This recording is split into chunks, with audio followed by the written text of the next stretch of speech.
Today we've got a great ProRevenge story that leaves a boss walking on eggshells. We'll get to that in a bit, but first, I'm currently on holiday, and my new favorite pastime is having no patience for Instagram wannabe models. I'm in a very beautiful and historic country, and my new limit is 2 pictures before I'll walk into the shot. Just yesterday, a couple set up a camera on a tripod with a timer going for 5 minutes, whilst people around them tried to avoid their twirl shots. Not me. I just walked in front of the camera and read the materials about the beautiful palace gardens. She asked me if I would move out of her shot. I said nope. I've been doing this for a few days now, and it feels freaking great, to be honest. You get to take a picture. You don't get to ruin everyone else's visit. I definitely think a couple picture rule is fine. You don't get to play pretend traffic controller and say you can or can't go somewhere. Also, hi, I'm Steven, and if you enjoy awesome stories of revenge, why not hit that subscribe button down below?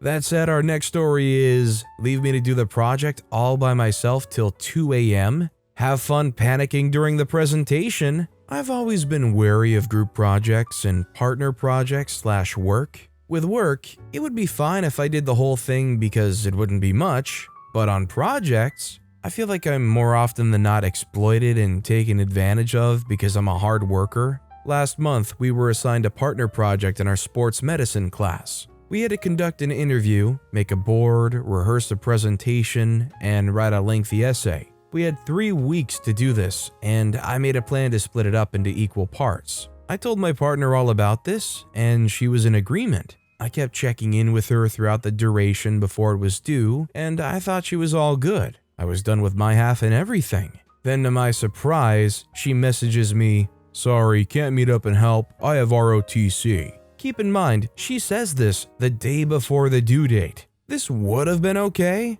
I tried to be understanding and just asked her where the materials she had used for the project were so I could continue. When I went to fetch them to work on it, it was completely empty. Our project board had nothing on it, and even the most simplest tasks weren't even done, which was to print images and credits. I would not accept a low grade, so I took it home and did everything by myself. I messaged her a few times with questions while working on it, to which she had very slow or vague responses, or none at all. She later stopped responding around 11 p.m. I stayed up till 2 a.m. working, and I was livid. All I could think about was that she was probably sleeping soundly while I worked non-stop. I felt really bad I did it all myself because I really thought I could rely on her. She is my friend though, and I didn't want to break bridges. The lunch before the presentation, she frantically asked for me to explain the presentation to her and whatnot.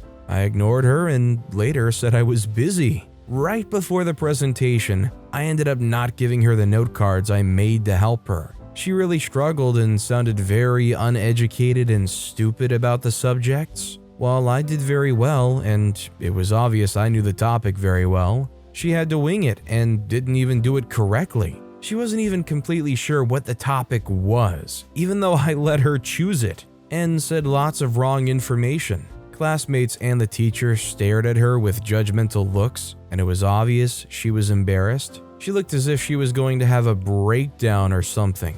It lowered our point grade by 20 points, but it was worth it. I felt really good about it. Now I feel a bit guilty though. I don't think OP should feel guilty at all about it, but it does kind of suck that their grade got tanked for this. Our next story is, I put salt in my drinks to find out who's been stealing them. I, 23-year-old female, took my first job 1 month after I gave birth to my youngest daughter. It was difficult for me to work graveyard at a call center, and since I'm breastfeeding both 2 of my daughters, I couldn't always drink anything with caffeine. So in order to keep me awake, I make my own special drink. I always bring 2 bottles of it. I put the other one in the fridge in the pantry while I bring the other one with me on my desk. After lunch, I would grab my extra. After a while, I noticed that the bottles aren't full anymore, until one time it was just empty. I wanted to know who's been stealing my drinks, so I bought 3 bottles, 2 of those stayed in my bag.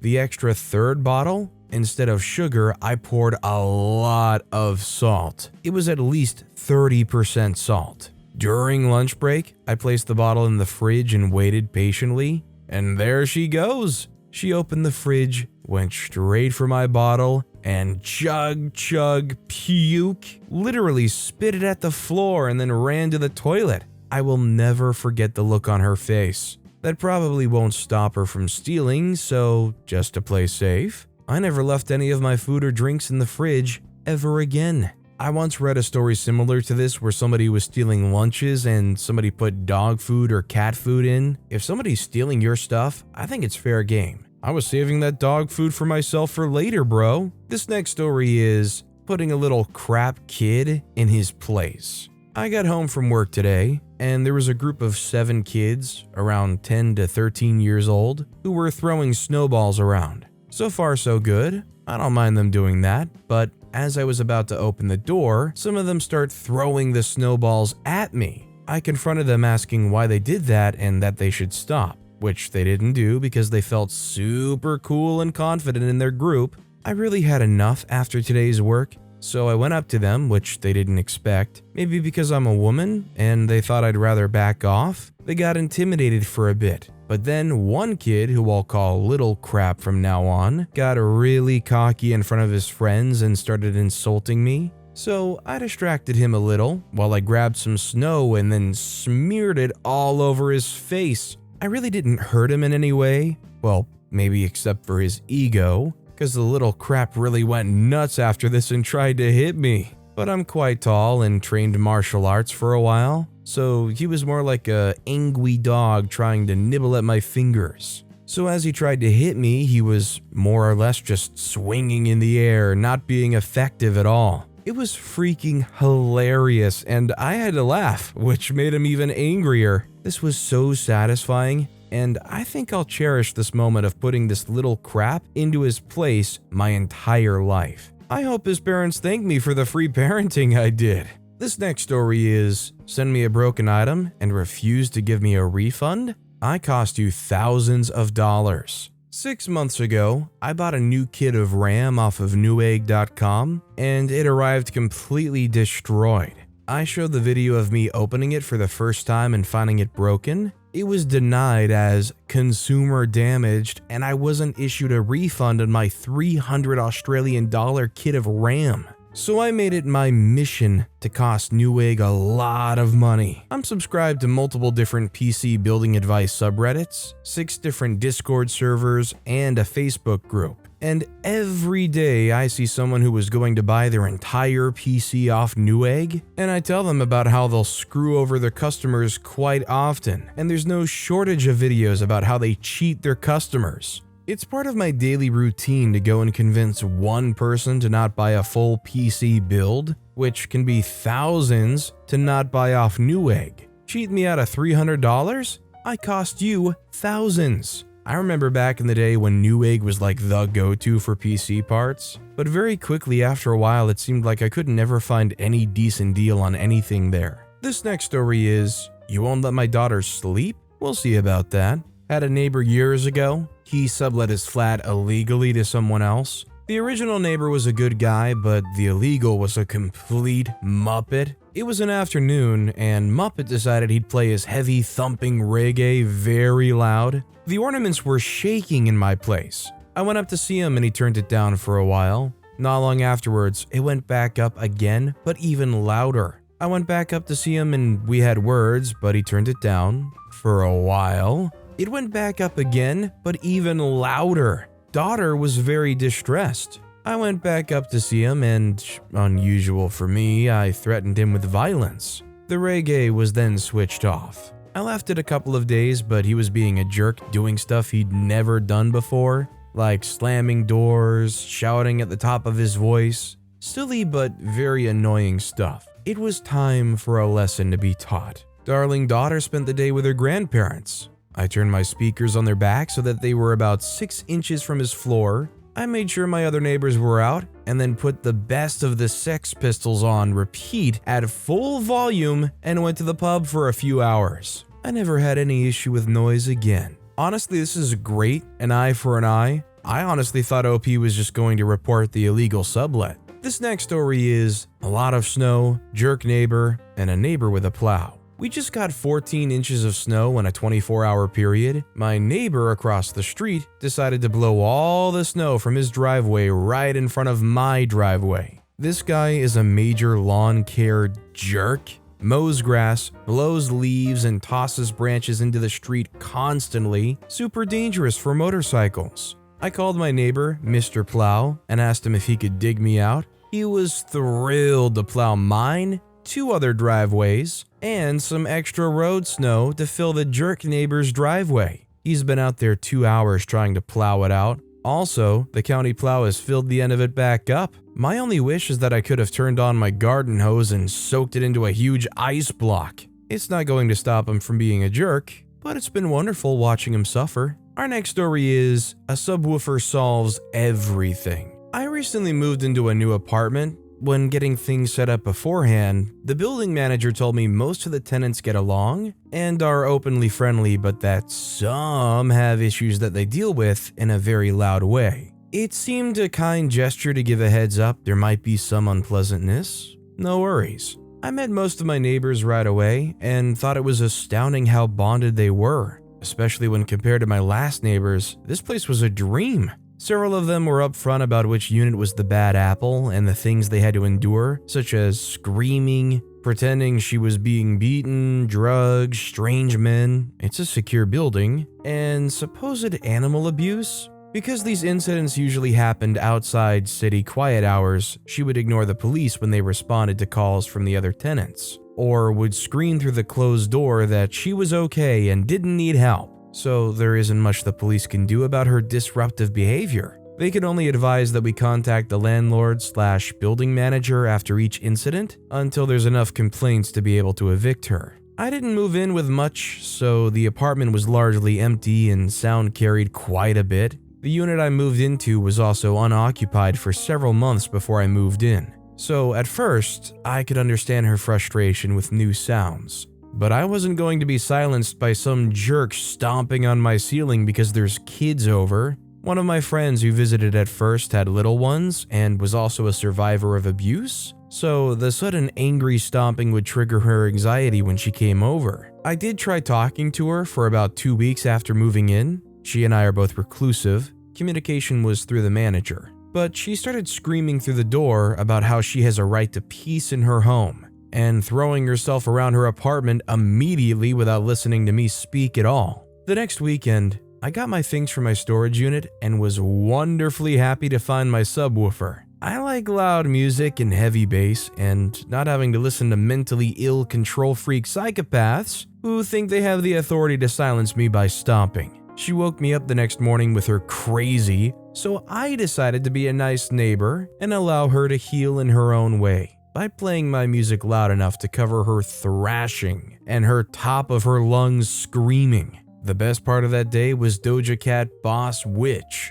The neighbor stomped/punched the floor several times in quick succession, which was followed by a nearly identical bass beat. I could hear her screaming on the phone with the building manager about my music. I felt so sorry for the manager, making all kinds of threats to report me to all kinds of agencies, and it made me smile that much more. Sadly, my sub was already on its way out, but it survived for a couple of weeks of grand concerts. She's been quiet for a few weeks, but has started up with the stomping again when she hears me in my apartment. Time for a new sub. The sad part is it sounds like to me there's no real end to this though, like OP's getting revenge, but she's still freaking out upstairs. Our next story is petty revenge on my boss. This happened almost 12 years ago. I had a job as a secretary in a small factory making paper tubes, mailing tubes, etc. I, a single mom with a toddler who just started school. I was hired and given a temporary contract and was told it would be extended after a year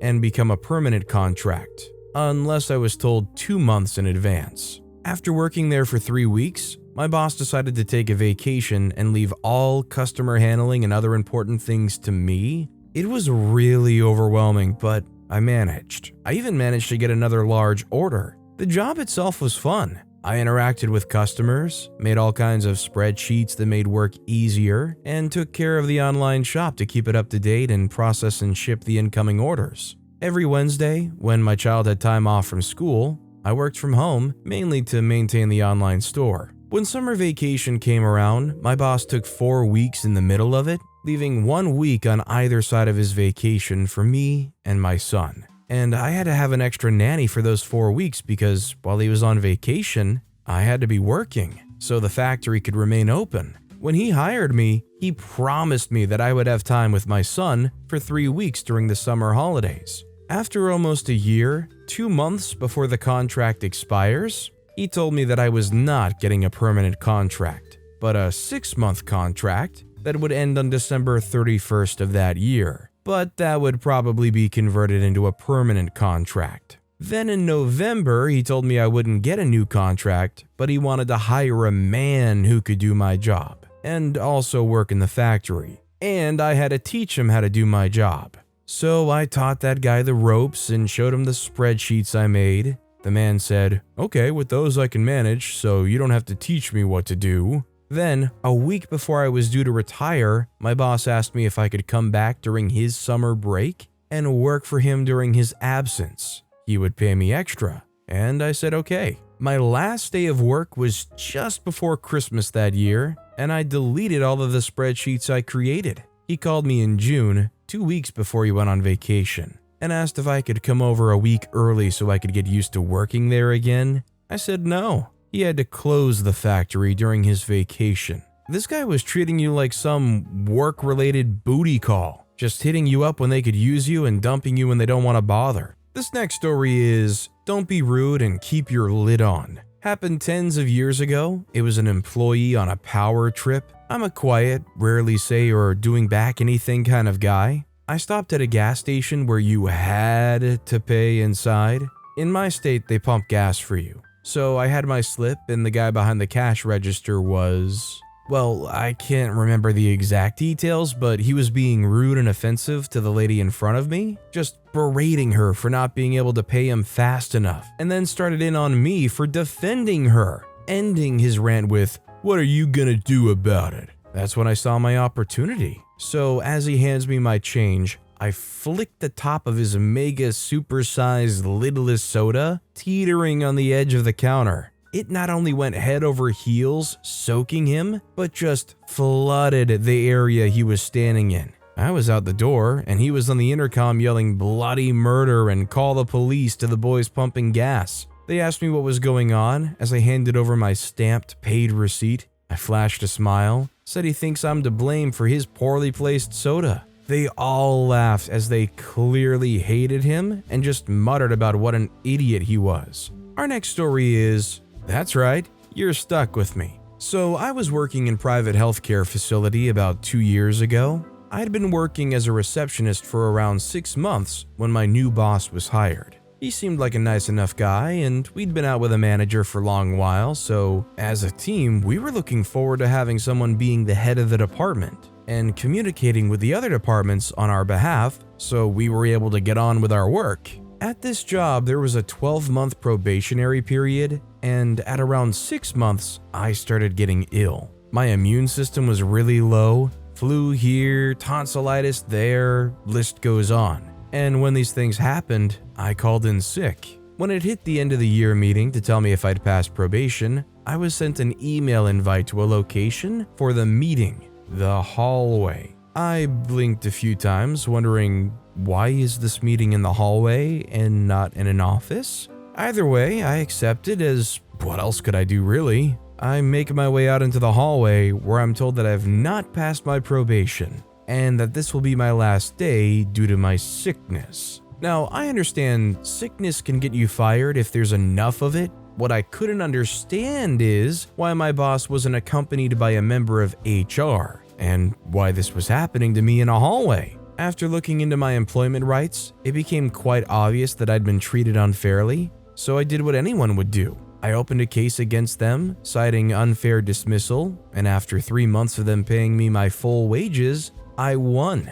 I was asked what I wanted the outcome to be after winning, and I stated that I wanted to return to my job. The look on my boss's face when I returned that day was priceless. Upon returning, HR were far more involved than before, as you can imagine, and insisted on setting up a meeting between myself, them, my boss, and a medical professional to address the amount of time I'd been off sick. In the meeting, I was told in no uncertain terms that I could not take time off due to sickness. I asked, what if I'm truly too unwell to come into work? Their reply was as follows. If it were a disability, such as multiple sclerosis, we would be happy to assist you. However, it seems to be a weakened immune system, therefore, you must make every effort. Ironically, at this moment, I was actually losing the sensation in my legs. At the time, I thought this could be stress-related, as I had just returned to a job that had fired me in a hallway, but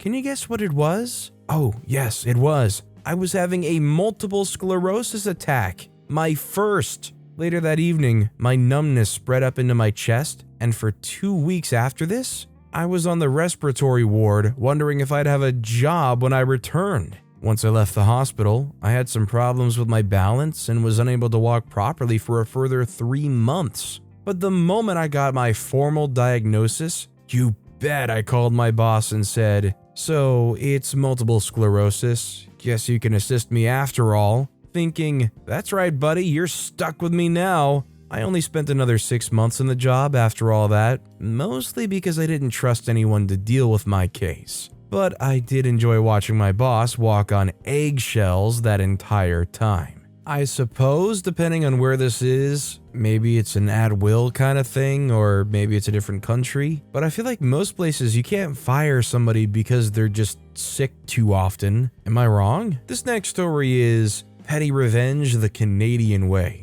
Over the course of the past summer and fall, my significant other and I have had some issues with the new neighbors that moved into the top apartment of the triplex we live in. They're fairly inconsiderate with some things like not sorting their trash and recycling, but most of all with the parking situation. There are 3 parking spots with their own individual driveway, but the thing is, this family owns 2 cars. And on many occasions, they would double park their other vehicle in front of our driveway, blocking us in. At first, it wasn't that big a deal. We would just ask them to politely move it, and someone would come down and move the car. Then it started becoming a constant thing. My fiance would be leaving late for work. Even at some points, they wouldn't answer the door when we would ring the bell. Eventually, it got to the point where the police were called. They came and gave them a warning and told them the next time they would show up, a ticket would be issued. This didn't solve anything because the very next day they continued to do the same thing.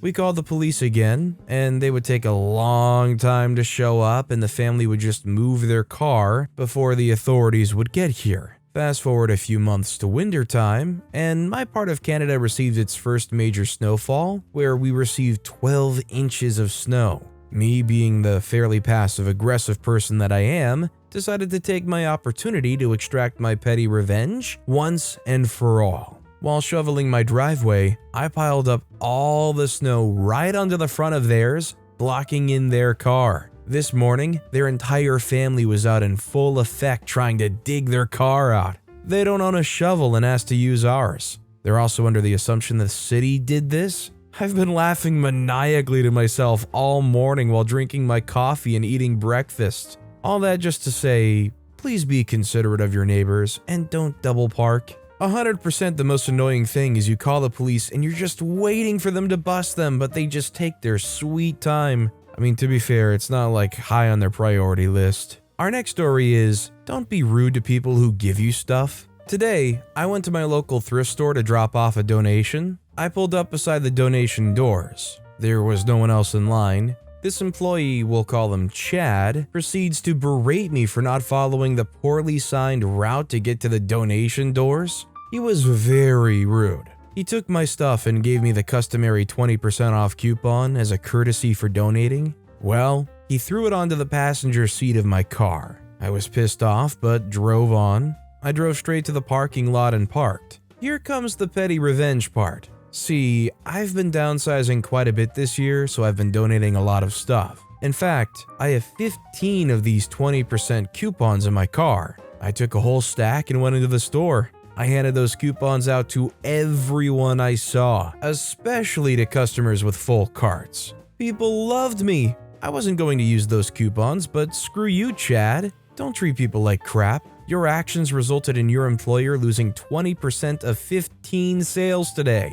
Our next story is mad over a parking spot. I work at a grocery store. Most of the employees park to the side of the building, but it's also close to the front doors. I parked in the same spot roughly every day along with all of my other coworkers. I was leaving work yesterday, and I was about to get into my car when a lady pulls up in front of my car and rolls her window down and starts yelling at me saying, "How dare you be so inconsiderate and park in a handicapped parking spot when you're clearly not handicapped? You need to move right now so I can park there." I explained to her that I'm not parked in a handicapped parking spot. There's no handicap signs or blue markings, and that I'm parked where most employees park. And if she gives me a few minutes, I'll move so she can take my spot. But that wasn't working for her. She started going off on me about being ignorant and rude and inconsiderate of people who actually need that spot, when right in front of where I'm parking are 3 open handicap parking spots directly in front of the store. And this lady also has nothing that indicates that she's handicapped. She looks like she's maybe in her 40s, and